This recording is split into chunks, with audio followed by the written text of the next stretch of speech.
பஹல்காம் தாக்குதல் குறித்து விஜய் ஆண்டனி வெளியிட்ட அறிக்கை பாகிஸ்தானுக்கு ஆதரவாக இருப்பதாக விமர்சனங்கள் எழுந்திருக்கின்றன. அப்படி அந்த அறிக்கையில் விஜய் ஆண்டனி கூறியது என்ன? அது சர்ச்சையானது ஏன்? பார்க்கலாம் இந்த தொகுப்பில்.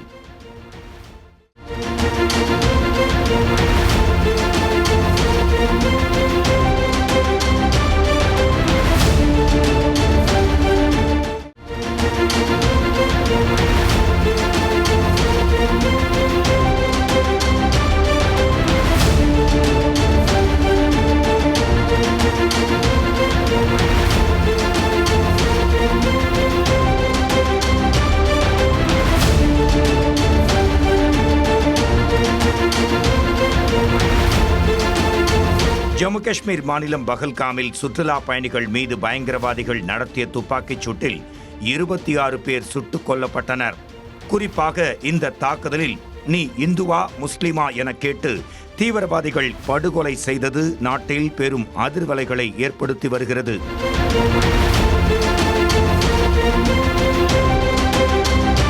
சமூக வலைத்தள பக்கங்களில் இந்து முஸ்லிம் இடையிலான கருத்து மோதல்களும் அதிகரித்துக் கொண்டே போகின்றன.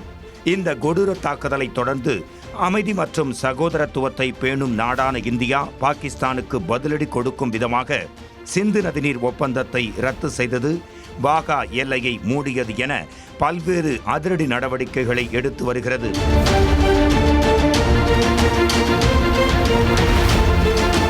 எல்லை கட்டுப்பாட்டு கோட்டு பகுதியில் தீவிர தேடுதல் வேட்டையும் நடைபெற்று வருகிறது. பயங்கரவாதிகளின் வீடுகள் தகர்க்கப்பட்டு பலர் கைது செய்யப்பட்டும் வருகின்றனர்.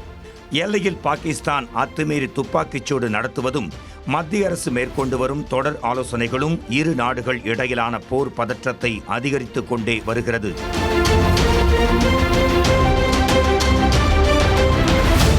இந்நிலையில் ஏப்ரல் 27ஆம் தேதி இசையமைப்பாளரும் நடிகருமான விஜய் ஆண்டனி ஒரு அறிக்கையை வெளியிட்டிருந்தார். அந்த அறிக்கையில் காஷ்மீரில் உயிரிழந்த சகோதரர்களுக்கும் அவர்களின் குடும்பங்களுக்கும் என் ஆழ்ந்த இரங்கலை தெரிவிக்கிறேன். அதே சமயத்தில் பாகிஸ்தானில் வசிக்கும் 50 லட்சம் இந்தியர்களையும் பாகிஸ்தான் பொதுமக்களையும் நாம் கருத்தில் கொள்ள வேண்டும். அவர்களும் நம்மைப் போல அமைதியையும் மகிழ்ச்சியையும் மட்டுமே விரும்புகிறார்கள். வெறுப்பை கடந்து மனிதத்தை வளர்ப்போம் என்று தெரிவித்திருந்தார்.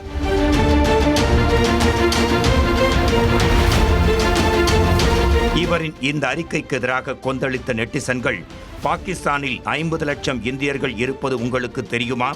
பயங்கரவாதிகளை வளர்த்துவிடும் பாகிஸ்தானுக்கு ஏன் ஆதரவாக பேசுகிறீர்கள் என்று கேட்டு விஜய் ஆண்டனியை வசைபாடினர். இது போன்ற கமெண்ட்டுகள் அதிகரிப்பதை பார்த்த விஜய் ஆண்டனி எரிச்சலாகி மீண்டும் ஒரு அறிக்கையை வெளியிட்டு விளக்கமளித்தார்.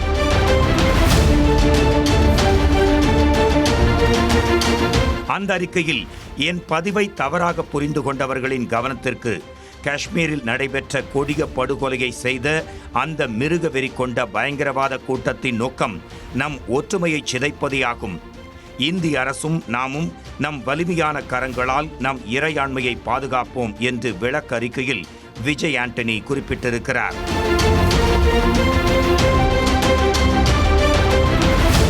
விஜய் ஆண்டனியின் விளக்கறிக்கையை விமர்சிக்கும் நெட்டிசன்கள் முதல் முறையே இப்படி தெளிவாக கூறியிருக்கலாமே என்று கேள்வி எழுப்புகின்றனர்.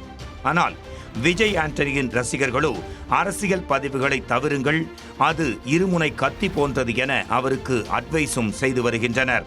இசையமைப்பாளராக இருந்து நடிகராக அவதாரம் எடுத்த விஜய் ஆண்டனி 10 ஆண்டுகளுக்கு முன் இந்தியா பாகிஸ்தான் என்ற திரைப்படத்தில் நாயகனாக நடித்திருந்தார். தற்போது இந்தியா பாகிஸ்தான் இடையேயான பிரச்சனையில் அவரே வாண்டடாக சிக்கியுள்ளதாகவும் நெட்டிசன்கள் கிண்டலித்து வருகின்றனர்.